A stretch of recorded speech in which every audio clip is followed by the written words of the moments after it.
There's going to be a lot of people listening to this who are struggling with infertility. In my 30s, my husband and I were trying to have a baby and nothing was happening. And then moving into the more medical side, we ended up doing a couple rounds of IVF.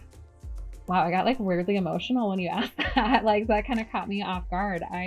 I was surprised by some people in my life's reaction or lack of reaction. And you don't have to have a loss of something to have a loss. Where do people get stuck the most, I guess, is really the question I want to know. When there's so much stress that's been building up in our body, it's hard to even want to do that though. And then that's another loss, like I used to want to do this, and now I don't want to anymore. Or I've been taking these pills and it kills my sex drive. Welcome to the Therapy Alchemist podcast. I'm your host, Katrina Austin, a licensed therapist. I'm here to talk not only about the science behind mental health, but the magical process of transformation. All right. Okay, Jenna. Well, I'm so glad that you're on my show. I'm really, really excited about this because there are so many things that I want to ask you. And I think a lot of people are going to have some questions about this. And when I've been running by the different people that I'm interviewing, a lot of people have been like, ooh, that's really interesting whenever I bring up infertility. So I know a lot of people are going to be interested in that. I was just going to say, hi, good to see you. And yeah, I'm excited to be here. I think it's a topic that so many people experience and we just don't talk about it. There's so much like shame or isolation that can come with infertility. And the more we talk about it, there's going to be yeah, absolutely. Because nobody talks about it. Nobody. You know what I mean? Like it rarely happens. Yeah.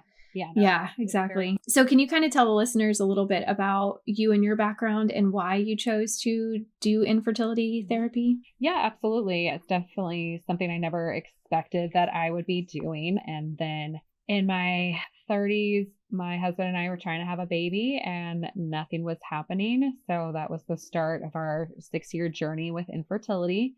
And that it consisted of trying traditionally, a lot of waiting, a lot of hoping, a lot of tears, and then moving into the more medical side. We ended up doing a couple rounds of IVF that were ultimately unsuccessful, and then took a long break and then moved into the field of domestic adoption. We had a few matches that did not go through. That was totally devastating. And then I was able to become a parent through adoption, which was amazing. And I have a 4-year-old right now, and he's fabulous. And during that whole process, though, I just really wished that there was more support, that there was more people that I could talk to who understand what was going on. And I feel like there's a lot of support out there that gives suggestions on how to get pregnant or, that validates medications people use and like the medical aspect of it. But the more and more that I noticed through my own experience and I noticed with people I was working with infertility was like, there's all these other things going on in life too. And like, how do we take care of kind of like our whole body and spirit while we're also going through infertility? And that the power of talking to people who have been through that experience is really meaningful and supportive. So I felt like I just kind of fell into it. I think there was an avenue of, I felt like I went through so much suffering that I wanted to do something with it. So I wanted it to be for naught. And one time in my life when I was coaching one of my friends who was about to start IVF, it was like this terrible experience that I had, I'm now able to share with her and help her. And she had a great experience. And it was one of those things like we can take these terrible things that happen to us, but it doesn't have to end there. We can then do something with it. Wow. That's how I ended up here. And I mean, that's something that I think is so important whenever it comes to helping people is like, if you've really been through it, then you can understand it. It's different than if you read it in a book. What was something that for you, like as you were going through the infertility struggle for years, like what came as a shock to you that most people wouldn't expect? Oh my gosh, so many things. Wow, I got like weirdly emotional when you asked that. Like that kind of caught me off guard. I think the first thing that came to my mind that I experienced and that I've talked to other people experiencing is that I was surprised by some people in my life's reaction or lack of reaction. And I think some people who we greatly love do not really know how to fully show up when things are hard for a variety of reasons. And that with infertility, there's kind of this weird unspoken thing, like you shouldn't talk about it or what you should or shouldn't do. And so I found that oftentimes people in my life would fall into like this like advice giving or just wouldn't ask me about it. And that was really painful for me, or the people who kind of minimized it. And then I found the people in my life who really rose to the occasion and were really able to be bigger supports. And we were able to, deepen our connection and were able to show up in those moments. So I pretty much everyone that I talked to with infertility has had a similar experience, though, of a friendship ending or just changing. And while you're also mourning the infertility component, now you're also mourning like the changes in relationships with people in your life. So that was something I was completely I wouldn't have even expected that. So yeah, I mean, that makes sense that you'd be shocked by it. What was it, whenever I asked that question, like what brought up the emotions? I think it was that sense of sadness, of feeling so isolated in the moment. And I don't really fault people. I think it's similar to what we do if someone passes away. We don't want to see someone we love in pain or struggling or suffering. We want to fix it. We want to make it better. So we don't bring it up, because then maybe they forgot that someone passed away, or we don't want to make it worse, even though we're not going to make it worse. So I think we just have this human tendency to not talk about it or to talk about solving it. But really the people who are going through it I think just need someone to be like, that sucks. Like, that sounds really awful. And I'm here for you, and that's really all people need. So I don't know, it just came up suddenly of missing that, I guess. And also, that things change and relationships grow and we continue to work on things. But that was a sad part of it and increases that isolation. You feel like sometimes you don't want to burden people by talking about it. And if you have been going through infertility for a while and at some point you don't want to keep bringing it up, even though it's still so present on your mind. So it's this weird balance of how much do I talk about it? How much do I not talk about it? Are people going to ask me about it? Do I want them to ask me about it? Do I not? It's so much of infertility is the infertility piece. And then it's also like spider webs into so many other areas of our life. So I think that's just so challenging. Yeah, it sounds like it is. I mean, it's grief in its own, right? And I think that people don't recognize that it's grief, and you don't have to have a loss of something to have a loss, if that makes sense, right? Like, even if there wasn't a miscarriage that had happened or something, you're still grieving the loss of the family that you thought that you were going to create. Yeah, it's one of those invisible losses. We all as a society show up better when we can see what the loss was. And for losses that we can't see, we don't really know. Well, A, we might not know what's happening, or B, we don't know how to show up in that experience. And so not only is the person monthly, experiencing a loss every time someone who's trying to have a baby gets their period, it's devastating. Then we also start mourning, what we think our life was going to look like. And, we live in a society that we kind of think we have more control over things than we actually do.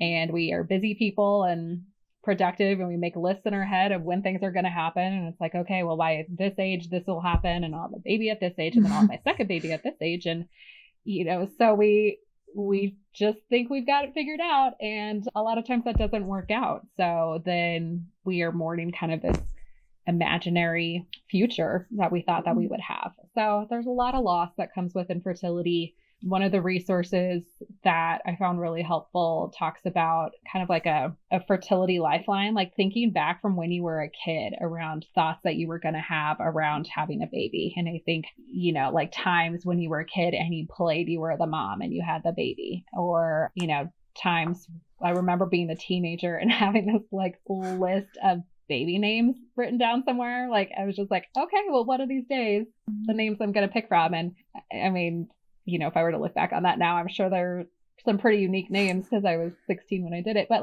that's how long people have been thinking about when they'll have a baby, and sometimes it's I need to be on birth control so I don't have a baby. That focus on don't get pregnant.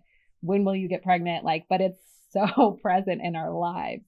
So when suddenly something we just assume is going to happen and we put so much energy into, even unconsciously, that doesn't, it just rocks people's world. And so having support is so essential.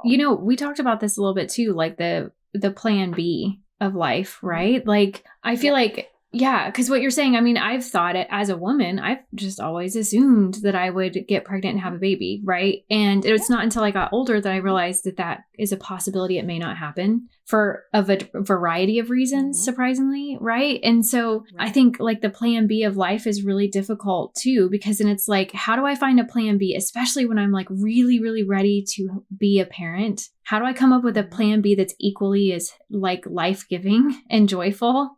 You know what I mean? Like, because there are some things that can't replace that, you know? And so you have to figure out, how am I going to continue with life and still be happy? And I feel like that's kind of the phase where you're at as a therapist, right? As you're going through this, is like helping walk people through this process of like, okay, so if it doesn't happen, what now? How do you make it? How do you continue on? And I think we get there eventually, like, right? I think we have to do like the grief work first. And a lot of it is just being really patient with where people are at. And I remember going through IVF the second time, and someone had asked me like, well, what if it doesn't work out? And like, I couldn't even fathom that. Like, I did not have a plan B at that point. So I think timing's important. I think going back, that's one of the things I would maybe have tried to suggest for myself, is like considering that as an option. Because I think the more prepared we are, you know, it will still be devastating, but it's not so shocking.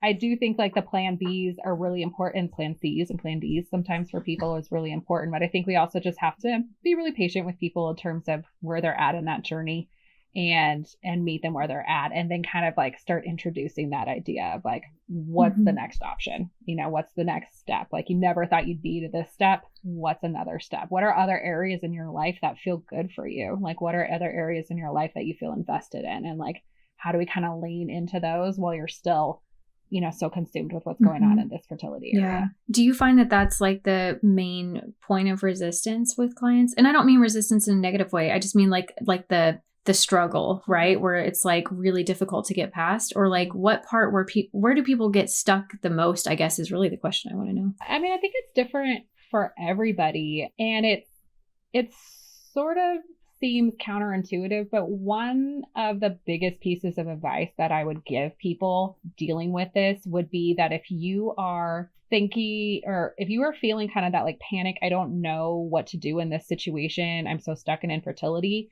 my number one suggestion is to take a break from it. So, which feels awkward because with infertility, there's this like little ticking clock above you that's like, you have less eggs by the second, you know, you need to get on this right now. So, and while that's true, yes, it is also true that we do not make good decisions under pressure, under stress.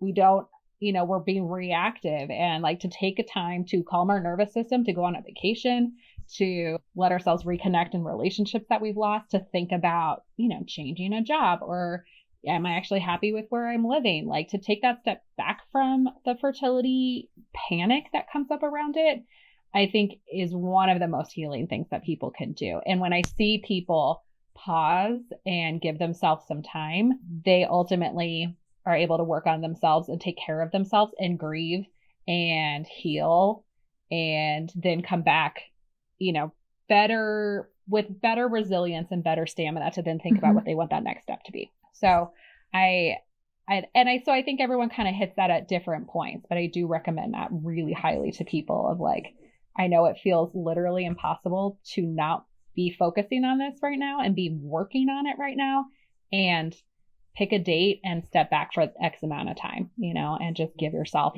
time to put this on the shelf and take care of yourself as a human being, and then come back to it and think about what's best for you. Because everyone will have a different answer, right? Like some people will say, I'm not ready to make a decision. Some people will say, there's other things going on in my life that are taking precedence now. You know, we all still have parents that are getting older. We also have careers that we're trying to work on. We all still live in a society that's super expensive to exist in. And like, how are we going to afford where we're living? You know, so there's all these other components that are going on and also take priority. So by focusing on all the things that are going on in our life and then taking that break, we're better equipped to be able to then decide what we want to do with fertility. And if we want to continue moving forward on the medical component side of it, if adoption is something that speaks to us that we want to learn more about, that's a great place to look into it.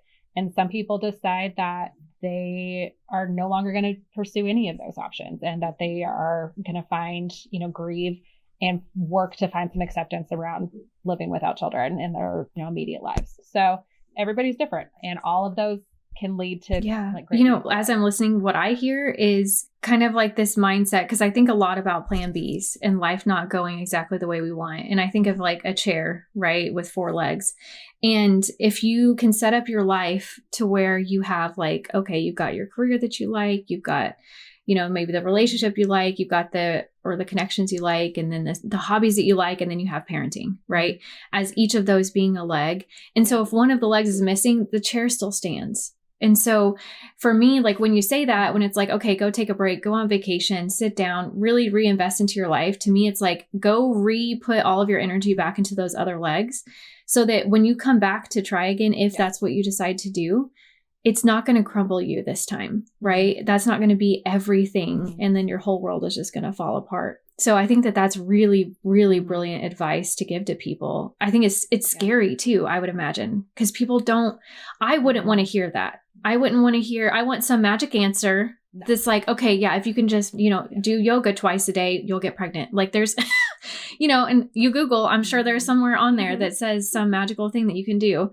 But the reality is like putting people back into reality so that they can continue on, Absolutely. And that, it might feel like that chair collapses, but remembering that there's still foundation underneath it, and that, I think so much of infertility feels like we can't focus on those other legs because it will take away that one leg. And, like I can't go on vacation because I have to save money for whatever is next in my fertility journey, or I have to save my PTO at work, because if I get pregnant, then I'll need this time off. And everything revolves around the fertility component. So being able to remember that there's these other areas in your life, and it's delicate, kind of saying that of you do have all these beautiful things going on in life, and you're dealing with this really like devastating experience you didn't think you'd be dealing with.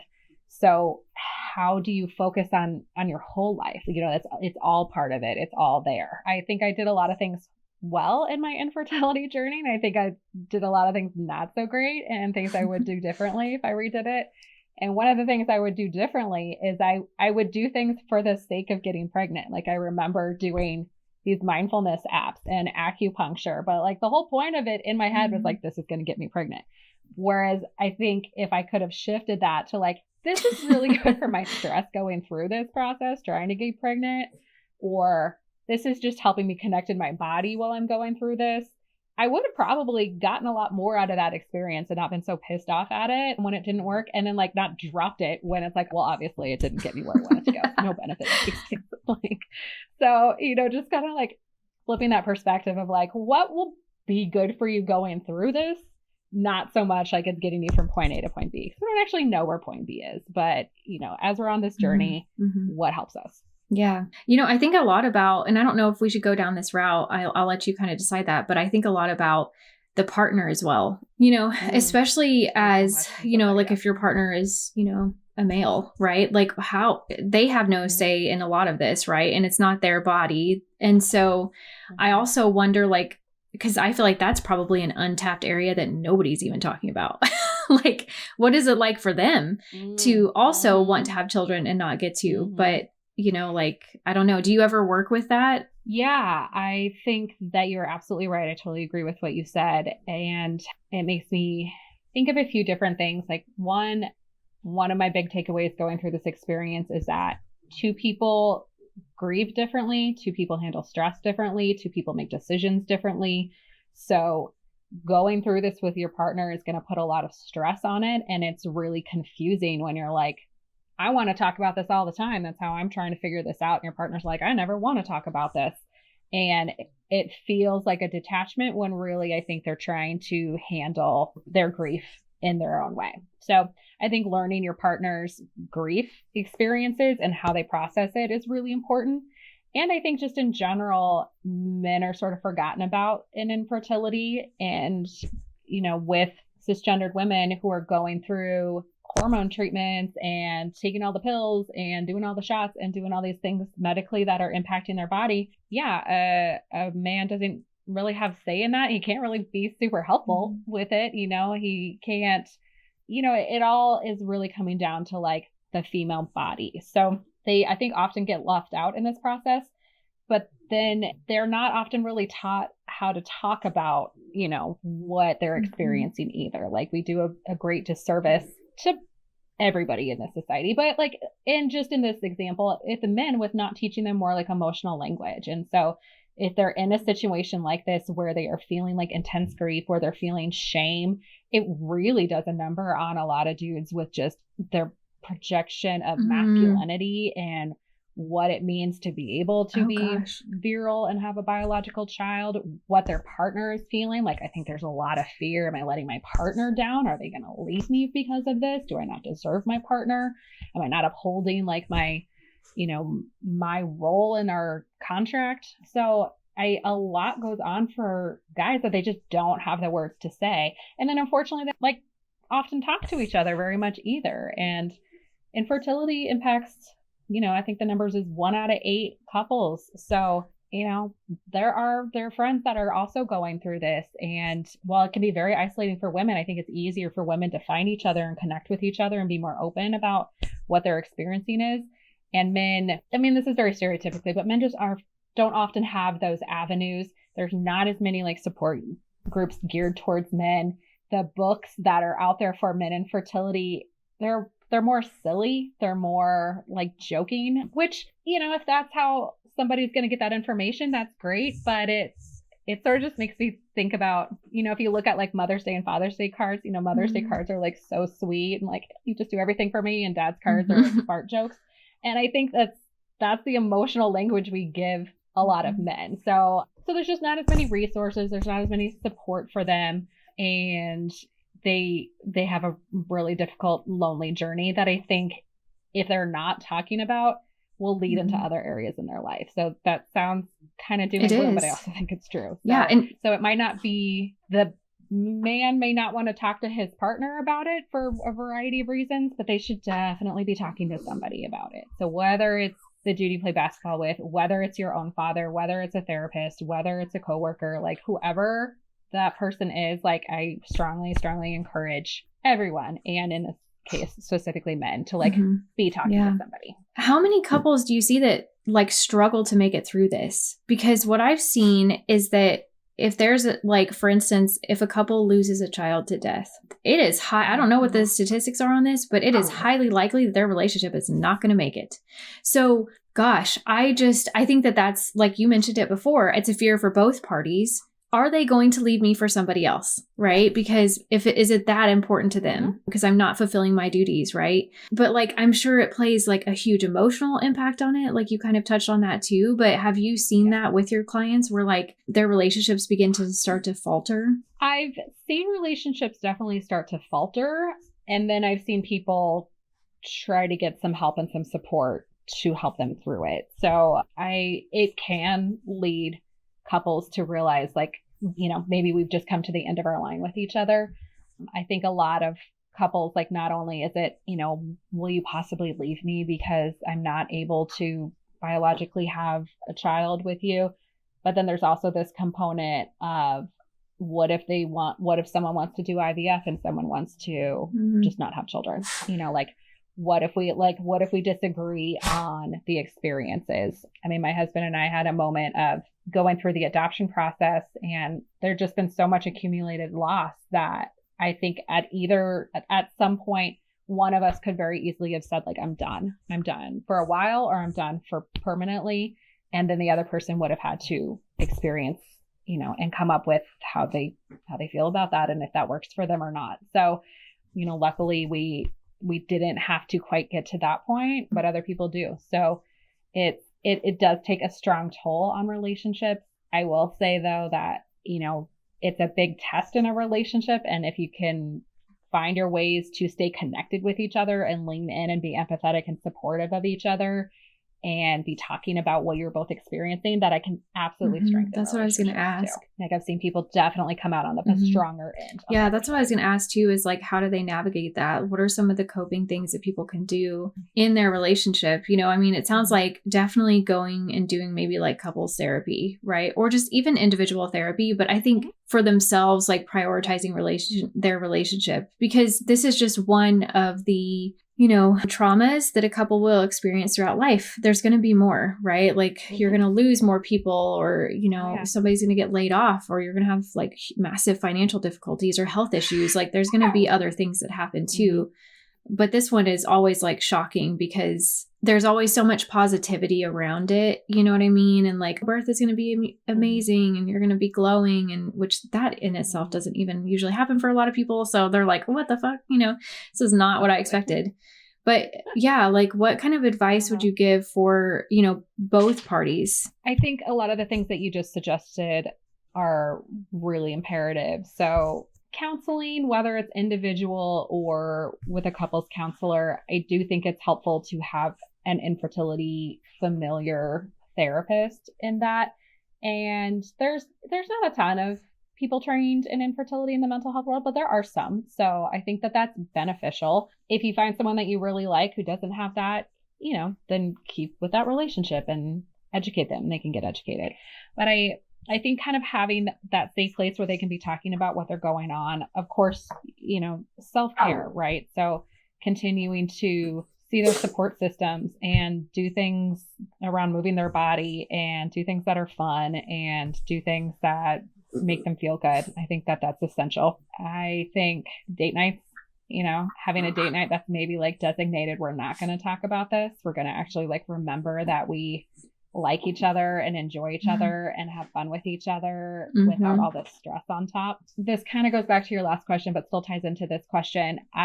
One of the things that's really, really difficult for couples is sex, because there is nothing least sexy like, you know, trying to have sex on a schedule, trying to, you know, take a bunch of tests to see when you're ovulating, or taking pills, or, you know, just each month being like, okay, like it's go time. That is not sexy. Like, and a lot of stuff comes up for people around gender roles. If it's a heteronormative relationship, around guys are always supposed to want sex, but actually they are stressed out in this process and they might have ED. And then what happens for that? Because that should never happen. But actually it's way more common than people think it is.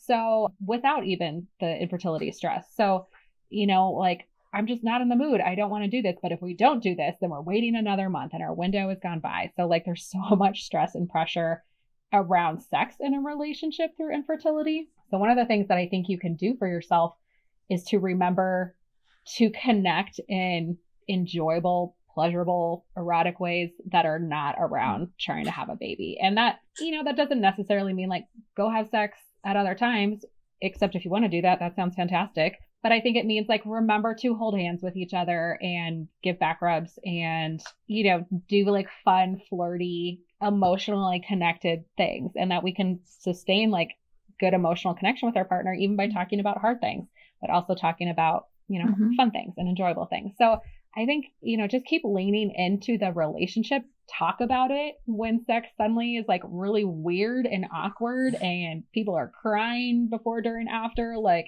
we just need to have conversations around it. So because another thing that's really isolating is then they feel like they can't talk about it with their partner. So sex brings up a whole lot of stuff in infertility, and, you know, remembering that it can be fun and enjoyable with your partner without the focus of trying to have a baby, and just looking for those other ways of connecting. Yeah, I think it's so important to remember too that sex is just fun, and so do that. You know what I mean? Like, geez, it's one of the best things in life. It can be. Like when there's so much stress that's been building up in our body, it's hard to even want to do that though. And then that's another loss, you know, like I used to want to do this, you know, and now I don't want to anymore. Or I've been taking these pills and it kills my sex drive, even though I'm supposed to now want to have sex, or it makes me feel crazy. Like, so there's so many different stressors that add up. So, you know, if you can remember that you enjoy sex with your partner and that's fun, that's awesome. And if you can't get to that place, like don't put pressure on yourself, you know, just do things Mm-hmm. that do connect, just cuddle with your partner. Just remember that, holding hands and each other's skin feels good. Read Emily Nagosky's book. Or Come Together. She just came out with Come Together. Or Me too. Come Together. I Same. just got it. I haven't read the second one, but I just got it. And I think focusing too on just going slow and maybe even taking sex off the table if that's the issue, right? Is like, okay, well, let's just get naked and I'm just going to touch you in different places with different items or in different ways. And we're just going to see what feels good because you deserve pleasure, right? Like, I think that's such a good thing to remember is like, I deserve pleasure whether or not I'm stressed in life. Can you hear my dog? Yes. Yeah, okay, everyone. That's my dog. I'm not going to edit him out. He's just upset that he's in this room. So he's like rolling on the ground. He loves it. Part of the conversation. Yeah. So, and I think that just goes back to the communication with your partner. If it's like, I would like us to just play and do something carefree and fun. And whether that means bowling or karaoke or naked exploration, like, awesome, but we have to allow ourselves to ask for that, and we have to allow ourselves to hear our partner and what they're asking for, and which goes back to the legs of the chair. Like, pleasure should be one of the legs, it really should, and pleasure can look like a lot of different things. And so, like, I don't know, I think we get so future focused in life in general of like, when I reach this point, then I can be happy. And it's like, no, I mean, you may not ever reach that point because you could die tomorrow. We don't know. So you might as well lean into the pleasure. Yep. Oh my heavens to Betsy. Okay. That's my dog. His name is Shooter. Yes, we hear you. Come here. Yeah, no, I agree. Oh, hi. Hi, pups. It's like, look at you, cutie. I mean, it's bizarre, some of the stuff that then we get that we think that then we have control over, or we're given way too much control. So much of infertility, you have like zero control, or you have some control, around how you take care of yourself and how you try to manage your stress through this process. But you have very little control over biologically what's happening. And in some instances, you have way too much control. Like if you're going through IVF and they're like, do you want to start this process? And then people start thinking like, well, in 2 months, I'm going to my sister's wedding. So maybe we should wait until then. But like, it would be nice to do this in the summer. So like, maybe I'm going to like get pregnant then, when in reality, again, things might work or not work.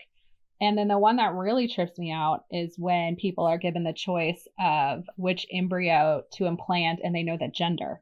And that it is really, I think it's really exciting for people. And I think it's really hard too, like then if that does not work out. So so it's up to everyone around if they decide they want to know that or not. You're allowed to not know. You are allowed to know if they give you that option.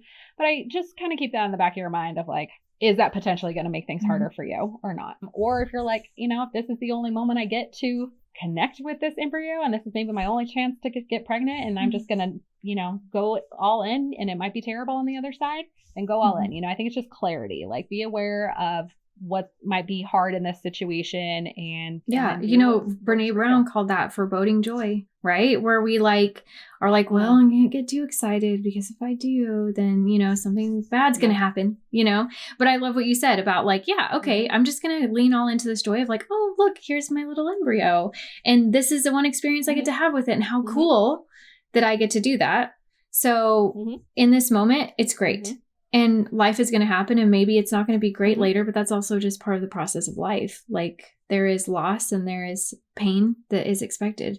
But I think we suffer whenever we cling to the idea that happiness is supposed to be this consistent thing when life is meant to be all the emotions, all 87 of them, not just happiness, very shocking. All of them and up and down and round and round. And so I think it's just kind of going into it with your eyes open. Like some of us think that if we don't fully get excited, we will protect ourselves. And maybe that's true. And maybe that's not. I don't know. And some of us think, I can't control if something terrible is going to happen down the road. So I'm just going to be all in right now. So I think it's just being aware of what you're doing. Like if you've had unfortunately, like if you've had a number of miscarriages and you get pregnant, it might be really hard to get excited about that because you are in self-preservation mode, and that's okay. Like that is okay to not be like the super excited, blushing, glowy pregnant woman. As you said, most people aren't anyways. So I think just allow yourself understanding and acceptance of you're going to get through this however you need to get through this. One of the other things too, before we finish up, is a topic that we had discussed before. And I wasn't sure if I should bring this up on here because I didn't want to invalidate people who are experiencing infertility issues. But, you were like, hey, you know what, let's just bring it up anyway and just kind of see what happens. So, for me personally, I am single, I am not married, and I had planned originally to, like you said, I had a whole plan that I was going to have a baby by now, with my ex-husband, and yet here we are. And so for me, there's a lot of grief in that as well. And there's no name for that, right? And the grief comes from, I don't have a partner. So I am also incapable of having a baby. I don't get that luxury of the option, right? Because I can't just like run around and just go find a guy. And and it is very expensive to do, like I can't just go to a sperm bank, you know what I mean, financially. And that's not something that I personally would want to do anyway. And so I guess I kind of want to acknowledge that too for people who just can't find a partner, because I'm finding that nowadays it is really, really difficult if you are in your 30s plus and you're single to find a partner. The dating world is very toxic and it's difficult and everybody's on guard and it's men against women and it's this horrible space, So like, I think there's going to be a lot more people who are experiencing this as well. But I kind of wanted to get your take on that. Yeah, I thought that it was so important to talk about, and that your experience and so many other people's experience is so real. And there is that element of grief. I mean, not an element, there is so much grief that's in there. And I think we have a tendency to put grief or tragedy on hierarchies of like whose is more and whose is less, and who deserves what, or like, yeah, but at least you have this, or like, well, hey, look on the bright side, there's this. And I've probably even said some of those things myself, like well-intentioned, but probably not helpful. So I think that that's such a real, and to be completely authentic, I think it hits different when people who have physically not been able to have a baby hear from other people in other situations. And so it's like not fair. And I want to hold all of those. Like I feel angry and defensive and also like empathetic, and that is totally real. And so I think we just all need to work on hearing each other and just be sensitive with who we're sharing what with. There's times in my life, secondary infertility comes to mind where, I would talk about the things I was going through and people would talk about their struggles having a second baby, which is very real. Like that counts, that's grief. That is an experience they have had, and that's valid. And when I was in my seat of, well, that's fucking nice. Like, you have one baby, like, I'm not great at math, but like, that's one more than me. So, and there's other times where I could totally hold that of like, yes, I'm having my feelings and you are having your feelings. So I think I read an article the other day, like we're just entering a phase where more and more people are single. Like this is going to be an experience for more and more people, due to a variety of reasons. So how do we, hold space for it? How do we be empathetic to like, if people have the capacity to hold that for each other or not? And if they don't, that is okay.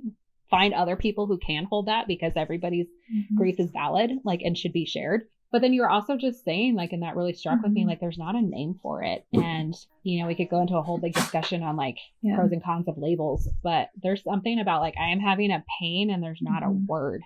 And that feels so invalidating. And like how, I don't know, I think we need to come up with a word for it, because like, it's so real. And so many people are going through that. And how do we just hold that and know that like, our pain and our sadness is all the same. And like, yes, you have something I don't have and I have something you don't have. But how do we like still kind of find that? Yeah. And I think it's natural for humans to make things a little bit competitive. We like to compare a lot, and I'm sure back in the, days when we were living under rocks or whatever, basically like that was, helpful in some way, but we don't really need that as much today. But, there was, and I cannot remember this guy's name for the life of me, but he's the person who worked with the woman who came up with the 5 stages of grief. Okay, so she was the one who like really researched that and discovered that there were 5 stages of grief. And Ah, okay. That's David the one. Campbell. Yeah. So Yeah. I was listening to an episode literally on my drive moving to Colorado where he was on Brene Brown's show. And Brene asked him, you know, because he discovered through the loss of his own son that there's actually 6 stages to grief. She said, what is the worst kind of grief? Like, how do you answer it when people say, what's the worst kind of grief that you can have? Is it the loss of a child? Is it the loss of your spouse? You know, what is the worst grief? And he said, the worst grief is your own. Yeah. And that's true for this too, right? That's the worst grief, is the grief that you have. And I think we all have to remember that, because I know that there's going to be a lot of people listening to this who are struggling with infertility who may be like, well, you know, and then comparing themselves and then feeling guilty that they feel bad, right? That I noticed that I encounter that a lot with clients where they're like, well, but, you know, other people don't even have, you know, they have major health issues and blah, blah, blah, and I don't have that, you know, and I'm this freaking, he just scratched the door and just looked at me. What do you want? You didn't want in here. Oh my gosh, he's so funny. He has such an attitude. Oh, you were talking about judging ourselves. And I think that that's so true. And I experience that a lot in a lot of clients I see, not just people with infertility. But that, like, you know, it's that fine line. If I want to have gratitude for what I have in my life, yes, so important, focus on that. And we don't want to invalidate our pain either. So, and it's hard to find that balance. And sometimes maybe one outweighs the other, but you know, be gentle with yourself and be kind when you look at a baby announcement and like want to crumble it in a ball and throw it away and light it on fire. Like, you are still a good, kind person, you know, or if you don't want to go to your friend's baby shower, or you, you know, you just have an experience that kind of, makes you then question your values. Like, what kind of a person am I? Like, you're a person going through grief. You're a person in pain, and you are trying to hold space for other people who are having an experience that you so desperately want. And it doesn't mean their experience is perfect, you know, it doesn't mean you're a bad person. It just means you're holding a lot. So, like, you know, I used to hate going to Target. So there's always all these pregnant moms. And I feel like I stopped watching so many TV shows because when I was wanting to be pregnant, suddenly everyone on every TV show I watched was pregnant accidentally. Right. And they're all like, you know, mixed feelings about it. So you just see it everywhere, and it is uncomfortable and kind of icky feelings. And they're just real feelings. Like you said, we have all the real feelings. So, be gentle with yourself and be kind to yourself, and remember the other legs that are in your life, you know, the other things that are going on in your life, and, you know, just do the best you can. And don't try to balance everything. I think too much I see online, everybody's like, well, you just need to find the balance. No, actually, it's just every day your emotions are going to change, and that's normal. So like yeah, exactly. So if today you hate every pregnant woman you can't come across, awesome. Tomorrow you may be feeling a lot of gratitude for them and thankfulness. And then the next day you may feel really guilty because so-and-so over in, you know, whatever poverty land doesn't even have a home, and you're upset you can't get pregnant, right? Like, who cares?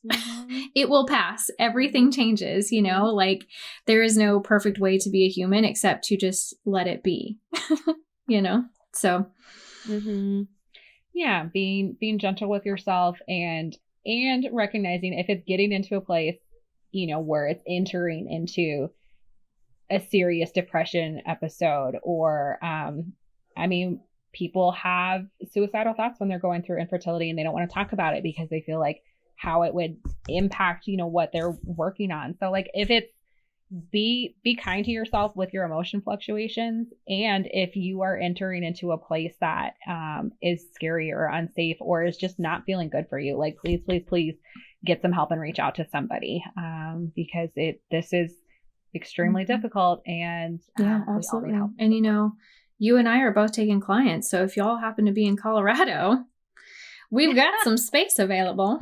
Give us a call. I will put Jenna's information below, and you guys can follow her on Instagram. Are you on other social medias as well, or is it just Instagram? I believe the Facebook. Got it. Under Resolve Counseling, if that dates me at all. So yeah. So yes, the Facebook and the Instagram, not the TikTok. I feel like I'm too old for that. Yes, it is. Yeah. So follow her on Instagram. She posts some really cool stuff, just as little tips and tricks to kind of help you get through this process if that's something that you're going through. But yeah, thank you for coming on. Is there anything else that you want to add on to any of this? Any final advice? I guess I haven't mentioned it until this, but so while I work with people through infertility counseling, I'm also building kind of an online community for people going through infertility that is more centered around how do we take care of our whole selves through infertility, mind, body, and spirit. It's not the place to go to get the will 2 sessions of yoga get me pregnant tricks. It's the place to go for, this part really sucks and I need some hope over here. And hey, like, what about this whole thing that we're not even like talking about over here? So it's just, I wanted it to be more accessible. And so people can sign up through my website or through social media, and it's called Wellness Through Infertility with some creative spelling. So the I in infertility is lowercase and the F is uppercase. So Wellness Through Infertility. Which I love about you.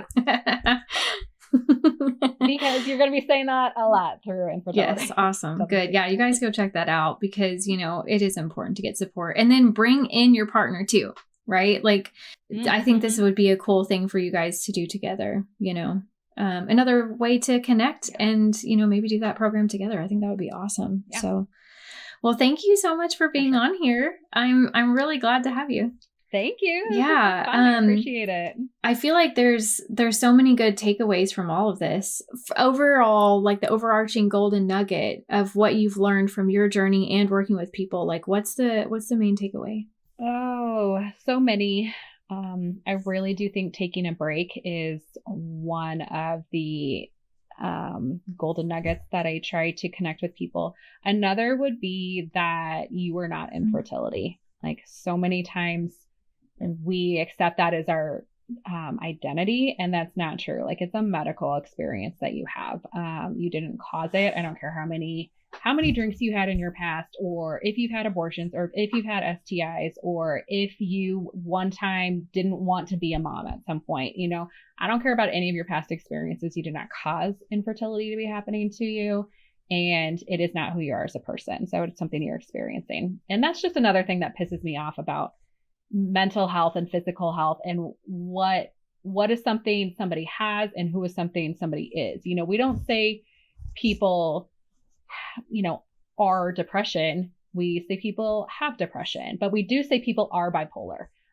So like there's just this, we make this stigma around like what people have and don't have and who it is as a person. And so when people are like, you're infertile, I'm infertile, like that's not who you are. You have infertility, and it's something you're journeying with and experiencing with. So I think just keep that in mind. Like this is not you. This is also not forever. This is temporary. So that was a long answer to your question, but the takeaway I want people to have is that, yeah, you are not your infertility, and this is not going to be forever. All right.